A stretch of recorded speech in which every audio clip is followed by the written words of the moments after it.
Vamos a conversar un poco del impacto de lo que tiene que ver las imágenes, en este caso el ultrasonido. Realmente en este momento no les voy a hablar de qué es ni todo ese tipo de cosas, sino que vamos a ver algunas cosas de lo que hacemos con cierta frecuencia en sala de hemodinamia. Y vamos a iniciar con un caso clínico de un paciente de 41 años de edad, dominicano, que no tiene antecedentes importantes personales patológicos, pero sí familiares, que tiene un padre que a los 51 años padeció de un infarto agudo al miocardio y mientras se estaba jugando el juego que está de moda ahora, el pádel, pues presentó dolor de pecho, 5/10, con sudoración y todo lo demás. Él pasó por alto estos síntomas, en reposo mejoró y luego, haciendo ejercicio nuevamente, pues presentó dolor de pecho. Recordar que este paciente tiene apenas 41 años y tiene un electrocardiograma normal prácticamente. O sea que esto es una alerta de la clínica y sin la emergencia, a los jóvenes que están con nosotros, muchas veces el electrocardiograma no es suficiente para hacer el diagnóstico de un síndrome coronario agudo. ¿Qué sí pasó? De repente se ingresó como una angina inestable, se le hicieron unas troponinas basales, las cuales estaban en 13, y luego, pues evidentemente, hicieron un delta, un aumento de las troponinas. Y aumentaron más en un tercer control, como nos dice en la guía, al triple. Entonces, ¿qué sí se detectó en este paciente? Bueno, se detectó además una hipercolesterolemia importante. Otra cosa que está de moda ahora, seguir el colesterol es bueno y no hay problema con el colesterol. O sea que estamos viendo el resultado de un paciente con esta modalidad mercadológica que hay ahora. Entonces se le hizo un ecocardiograma que no tenía hallazgos significativos en la contractilidad y el paciente fue llevado a angiografía. ¿Qué se encontró en la angiografía coronaria? Bueno, pues se encontró una lesión oclusiva total de la arteria descendente anterior.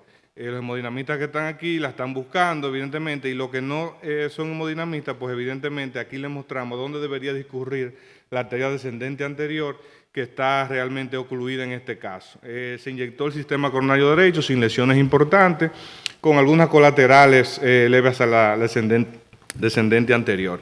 Bueno, pues entonces se pasó la guía, recuperamos la arteria y se predilató. Aquí vemos ya en su imagen de la izquierda cómo vemos la arteria descendente anterior que la hemos recuperado, en este caso, ¿ok? Que estaba oclusiva. ¿Y qué hicimos? En la imagen de la derecha ustedes ven la imagen del IBUS. El IBUS nos va a ayudar a ver por dentro el vaso, a ver qué tenemos. Y esta es la corrida de un IBUS, como se ve cuando lo estamos viendo, este es el vaso sanguíneo, y vemos que no son arterias sanas. Desde distal ya empezamos a ver lesiones, y fíjense toda la placa aterosclerótica que tiene realmente enfermedad este paciente durante todo el vaso. O sea que no fue solamente la culpable, sino que el paciente tiene enfermedad per se. Fíjense cómo se ve toda esta placa, como se va sumando aquí. Fíjense cómo se cierra la luz del vaso, lleno de placa, de colesterol y lleno de trombo en este caso. Recuerden que ya la lesión pues fue predilatada en este paciente. ¿Y qué nos encontramos? Que luego de la lesión, fíjense cómo en esta imagen, aquí ven cómo se ve heterogéneo a las 3 de las 9 del reloj. Ven esa sombra oscura y un poquito más blanca. Pues eso son imágenes sugestivas de que hay una placa rota con trombos ahí. Fíjense luego de la placa cómo el vaso crece prácticamente 2 a 3 veces el lumen que teníamos anteriormente. Si ustedes ven visualmente, ven este lumen que tenemos y ven cómo salta al lumen. Eso para nosotros es un reto porque tenemos que saber qué dispositivo vamos a poder utilizar de diferentes tamaños. Bueno, pues vimos un área luminal mínima distal del vaso de aproximadamente un área del vaso de 2.7, 2.5, 2.7 aproximadamente, y proximal el doble, 4.5, 5.2. Bien, entonces este IBUS que tenemos disponible pues tiene la capacidad de decirnos a nosotros cómo está el flujo a través de la arteria. Y este flujo está significativamente limitado, aún habiendo predilatado la arteria, y vemos cómo el UFR, que es un sistema de flujo virtual que nos da el dispositivo, pues nos dice a nosotros que hay una lesión significativa. Pero más importante aún, nos dice también el grado que tiene de longitud de donde va la placa a la enfermedad. Fíjense que aproximadamente 26, que es desde aquí, pues desde aquí hasta acá. Entonces nos dice que aproximadamente 26 de longitud para nosotros saber la longitud que vamos a coger del stent. Aquí vemos el área que ya le había comentado y fíjense nuevamente cómo se ve esta área aquí heterogénea donde estaba principalmente la placa, obstruyendo casi un 100% de la luz del vaso. Este paciente se le colocó un stent, en la imagen de la izquierda se está avanzando el stent y en la segunda se está inflando el stent. Fíjense la imagen control, como se ve el stent relativamente bastante bien posicionado, relativamente. Vamos a ver cómo queda y cómo se ve por dentro luego que ponemos el stent, que angiográficamente decimos que está bien. Entonces, fíjense, esta es una corrida del IBUS y para no cansarlo con más corridas, hice aquí un resumen. Fíjense como donde el paciente tenía la placa principal, hay una carga significativa de placa. Fíjense cómo este es el lumen del stent, okay, o sea, el lumen del vaso con el stent. Y fíjense, todo esto que está aquí es una carga de placa significativa que tiene este paciente, lo que nos dice a nosotros que ese stent tenemos que expandirlo más. Okay, para lograr un lumen del vaso mejor. Y en la imagen de abajo, pues vemos que el vaso crece es muy grande, proximal, y el stent se quedó bastante mal posicionado en este caso. Entonces, ¿qué tenemos que hacer? Optimizar el paciente. A pesar de que el flujo, según la hemodinamia, acuérdense que teníamos 0.78, ahora tenemos 0.96, prácticamente el 100% del flujo del vaso. Este paciente se posdilató el stent de distal hacia proximal para lograr un mejor lumen del vaso. Se posdilató la parte proximal, ok, aquí vemos la última corrida del IBUS con un flujo adecuado en 0.95 y fíjense esta imagen la más importante, pasamos de la imagen A a la imagen B.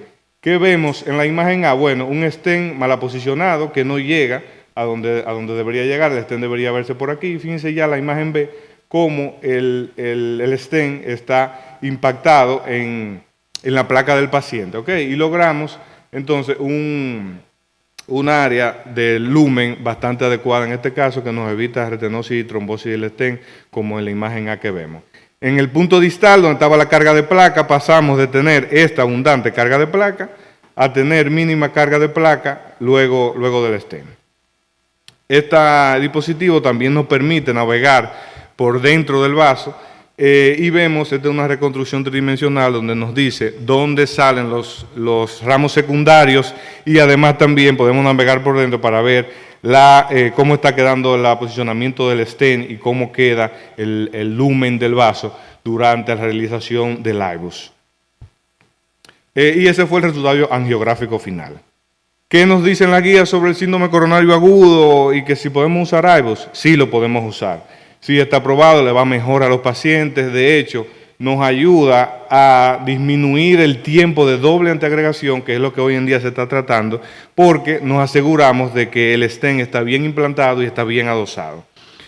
Y esto se evidenció en los estudios bastante recientes, donde se vio que el falla del vaso y la mejoría de los pacientes pues fue mejor en los pacientes que se les realizó una angioplastía guiada por imagen intravascular, en este caso IBUS, versus lo que fue simplemente angiográficamente. El caso número 2 es un paciente de 54 años, sin grandes antecedentes, que en un screening fue a la consulta y se realizó un score de calcio. El score de calcio estaba alto y le hicieron una angiotomografía.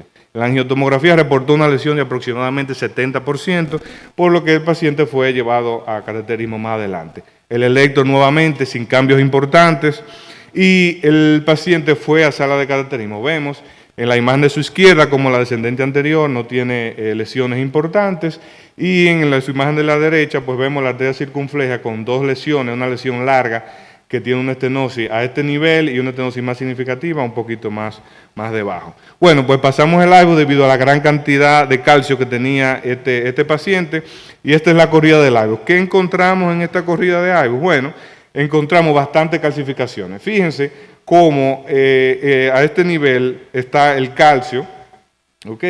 Y más adelante vamos a ver cómo tenemos calcio aproximadamente en el vaso completo. Fíjense que toda la circunferencia de la luz tenemos calcio. ¿Qué nos dice esto a nosotros? Bueno, que vamos a tener más problemas con los dispositivos y que probablemente vamos a tener que utilizar balones de mayor fuerza. Estas son las imágenes frisadas de la corrida, para no cansarlos. Y aquí vemos cómo está la imagen en 360 durante toda la luz del vaso, en la imagen de su izquierda, y en la imagen de la derecha un poquito más ampliada. el flujo a nivel de la arteria estaba comprometido. Cuando está por debajo de 0.8, pues se dice que hay una estenosis significativa, y a este paciente se le implantó un solo stent. Inicialmente podríamos pensar que esta lesión que estaba a este nivel necesitaría stent, pero cuando medimos el lumen del vaso del paciente, pues evidentemente no dio una estenosis significativa. Dimos la corrida del IBUS luego de la colocación del stent. Fue necesario posdilatar dicho stent. Hicimos una corrida final del IBUS de este paciente. Obtuvimos un buen aposicionamiento del stent, y fíjense cómo pasamos de un flujo de 0.78 a un flujo de prácticamente 100% de la arteria. Este fue el control angiográfico final que presentó este paciente, y el paciente se fue bastante estable a casa. Fíjense cómo pasamos nuevamente de estas imágenes donde teníamos este calcio y este lumen del vaso menor a 2, y pasamos a la imagen de la derecha donde tenemos un mejor lumen con un adecuado posicionamiento del stent en toda esta calcificación. En el caso número 3 que tenemos el día de hoy, un paciente ya un poco más añoso, que a un screening por cardiopatía isquémica se realizó un score de calcio, y este score de calcio resultó elevado. Se hizo una angiotomografía coronaria y salió con múltiples lesiones en múltiples vasos. Por lo que acudió de forma ambulatoria a consulta y se le recomendó hacer un cateterismo cardíaco porque hablaba de lesión en tronco importante, y como el doctor Ramiro dijo, las lesiones de 50% más en el tronco pues ya son severas. El examen físico no tenía grandes hallazgos, nuevamente cardiopatía isquémica con electro normal, y se llevó a coronariografía donde vemos lo siguiente. Vemos un tronco coronario izquierdo con una lesión significativa aquí, y la descendente anterior con una lesión angiográficamente severa. Vemos aquí como el tronco coronario izquierdo tiene una lesión significativa antes de su bifurcación en su parte distal, que involucra la descendente anterior, y esta es una imagen en araña donde vemos la lesión severa angiográficamente en el tronco. Una craneal aquí. ¿Qué hicimos? Una corrida de IBUS. Vamos a ver el tronco, a ver si realmente estas lesiones son importantes y cuál es la decisión que vamos a hacer con este paciente. Entonces, la corrida del IBUS nos mostró lo siguiente. Vamos a ir a lo puntual. La lesión de la arteria descendente anterior bastante calcificada, con un lumen aproximadamente de 3, como ya veremos más adelante. Fíjense todo el calcio 360 que tenía este paciente en la arteria descendente anterior. Fíjense en la parte de entre las 11 y las 1 de la tarde, como toda esa hiperrefrigencia son calcificaciones que tiene el vaso. Y nos vamos aquí donde es la descendente anterior proximal, y vamos a venir aquí al tronco. Fíjense cómo a las 12, desde las 11 hasta la 1 de la tarde, todo eso es una placa excéntrica que tiene este paciente, un remodelado significativo de la placa. Fíjense, todo esto es placa aterosclerótica, y este es el lumen del vaso. Entonces, seguimos más adelante, vemos, este es el periodo aquí que el doctor hablaba de la confluencia, donde sale la circunfleja. Seguimos avanzando y vemos el tronco. Este es el tronco con una lesión bien significativa, con una carga de placa importante. Fíjense, todo esto es carga de placa aterosclerótica de este paciente. Y bueno, final de cuentas, hicimos mediciones, nos dio un área aproximada de 2.5, la área mínima de la descendente anterior, y vimos que la lesión del tronco nos dio una estenosis mínima de 5.1. Y ya veremos que esta lesión en tronco de 5.1 está en un área gris. Recuerden que menor de 4 sí o sí hay que tratar. Y como vemos aquí, en este caso el paciente tenía 5.1 de área luminal en un paciente asintomático. Fíjense esta imagen frisada, cómo se ve esta placa aterosclerótica con una lesión excéntrica, tanto en la parte superior y en esta parte inferior, con abundante carga de placa. También se hizo reconstrucción para ver el lumen del vaso y ver la salida que tiene, en este caso aquí la circunfleja. Fíjense cómo se ve la parte del tronco. ¿Y qué decidimos al final? El paciente se le realizó una fisiología intravascular que realmente no resultó significativa, con 0.92 en un paciente asintomático. ¿Y qué nos dicen las guías? Realmente nos dicen a nosotros, como estaba diciendo el doctor Aramis, que si está mayor de 6 no hay que revascularizar el tronco. Si está menor de 4.5 hay que revacularlo sí o sí, y si está entre 4.5 y 6, como este caso que tenía 5.1, pues hay que hacer un FFR o un IFR. En este caso hicimos un UFR que nos dio no significativo y el paciente no se trató. En este caso fueron casos muy ilustrativos, pero que le hayan gustado, y esta es la imagen del equipo de nosotros en el centro haciendo las imágenes intravasculares. Mucho gusto.